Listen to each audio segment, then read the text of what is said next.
It's been largely overshadowed by the Trump transition, but Hillary Clinton, her husband, and her inner circle are engaged in a blame game about her defeat, and that has started to generate some headlines.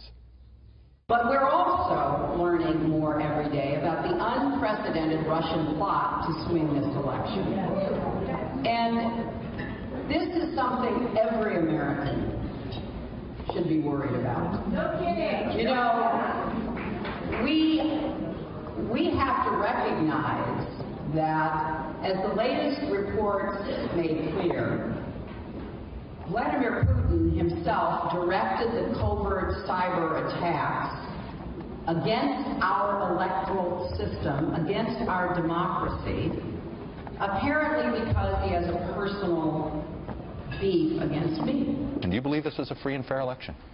Well, look, I think the Russians clearly intervened in the election, and I think that now we know that both the CIA, the Director of National Intelligence, the FBI all agree that the Russians intervened to help Trump, but the media didn't cover itself with glory on the way they handled, I think, the matter.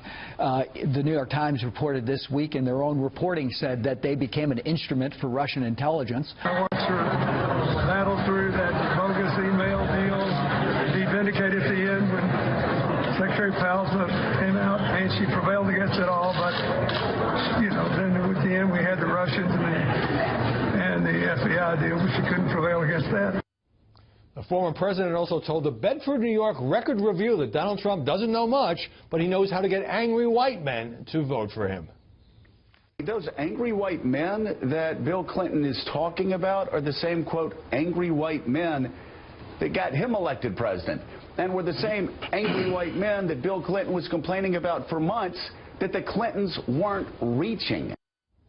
But are the media avoiding an in-depth examination of why the Democrats really lost and whether they'll keep losing? Joining us now, Susan Ferricchio, chief congressional correspondent for the Washington Examiner, and A.B. Stoddard, associate editor and columnist for Real Clear Politics. So, Susan, 6 weeks after the election, Bill Clinton's talking about the bogus email deal, angry white men, and his grousing is becoming pretty big news.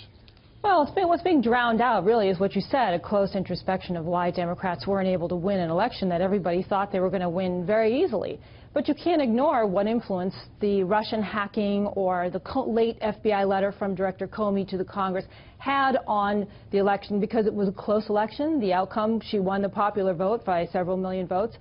These are all good arguments, but I do think what's being drowned out is how Democrats weren't able to reach out to the voters in those key swing Rust Belt states. Right. That's the conversation we're not hearing much about. Not much, and that's not as sexy, of course. And look, I understand when the FBI affidavit was made public this past week, the rationale that James Comey used to look into the Anthony Weiner laptop and the emails, you know, right before the election, and he made it public, and it got so much coverage. I understand Clinton people being upset about that. It was kind of flimsy, but all this drumbeat about it's Comey's fault, it's Putin's fault, it's Huma Abedin's fault, it's the media's fault. Do you think the media are buying into this blame game? No, I mean, I think it's always a story of how the losers and the losers' team interprets the defeat, right? And they all coming at it from different viewpoints. Hillary's trying to kind of hide. She'll be embarrassed if the donors never give another dollar to the party, so she's trying to give them something to hang on to. John Podesta, campaign chairman, getting very aggressive, saying there's something broken at the FBI. They're all sort of having their different responses, but it is true what you're both referring to, which is that they don't want to look inward at how many Democratic voters just wouldn't get in the car and support her. And, you know, Bill Clinton's wrong. The email deal was not bogus. The email deal really killed off her candidacy because it showed her lying repeatedly long before the FBI letter from Comey. She was under an FBI investigation.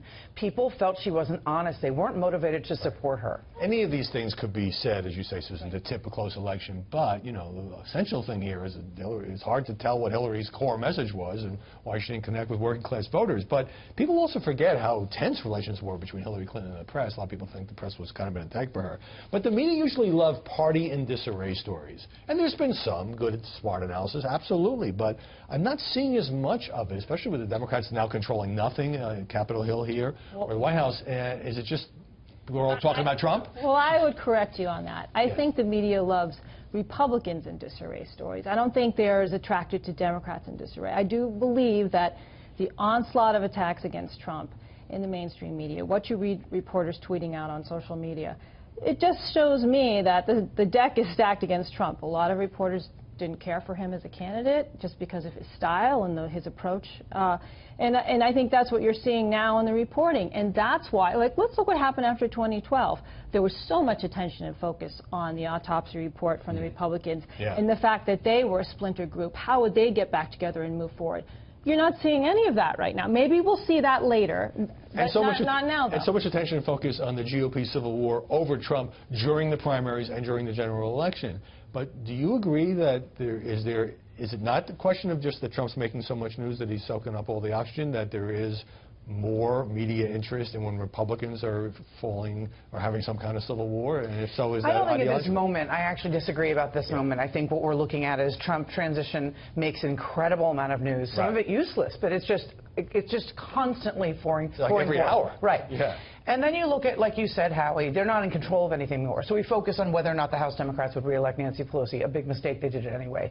We are focused on the fact that Keith Ellison is the leading contender for a fight to run the Democratic National Committee. Today, you know, you're looking at still the remnants of what Harry Reid has done to First Senate Democrats in the Senate. I think there's a lot of focus on how kind of lost they are and how much in denial they're in. But it's overshadowed in your view. But there's a much more newsy thing. We haven't had a new president in 8 years. This is bigger news. That is also true, and we probably never had a new president like Donald Trump who makes news just by tweeting. So Politico had an investigative report the other day that I found fascinating. The top aides to Hillary Clinton, we're talking here Jennifer Palmieri, Jake Sullivan, others, were in pretty regular touch by email, by phone, by text, with the top organizer for this. Let's get the electors to go rogue, vote against Donald Trump, and take the presidency away from him, even though he won 60 million votes. The Clinton folks never quite committed to it, but they certainly were aware of it. The media missed that story. Well, first, I'd just like to point out more leaked emails. This time we can't blame the Russians. This is clearly coming probably from one of the electors, leaking this to Politico. Probably, yeah. What could Clinton's camp really do? Think about that last debate where Chris Wallace asked whether Trump would accept the outcome of the election, and he said, well, we'll see, and Clinton's response was, well, that's horrifying. And she said, that's not how democracy works. Right. How on earth could they now publicly get involved? So they kind of did it on the side. So you're saying the media, the Clinton, remnants of the Clinton campaign had an incentive to hide this from the press, knowing they would be vilified for even giving tacit support to this, like, let's overturn the Electoral College. What's your take? Well, they knew it was going to fail. But remember, Hillary Clinton and Bill Clinton, they have to move on. I don't know what fantasies they have about their daughter running for public office one day. But all of these Democrats are scrambling for jobs. And they're going to stay in this party. They're not going to leave the Democratic Party. There's nothing left of it. So they're actually under different pressure from different interest groups and activists to remain engaged and say, yes, this is an outrage. But in terms of the media coverage, do you think this is a big story? That they did the same thing with the recount, kind of hands off, but certainly not opposing it. But now, secretly, we're in touch with these people, and I was kind of dismissing the whole thing as a show, a side show that wasn't going to go anywhere, as indeed it did not. If I had known the Clinton campaign was in regular touch with these people, I would have treated it as a much bigger deal. It is a much bigger story, the fact that they were encouraging it, but to the media, they were downplaying it.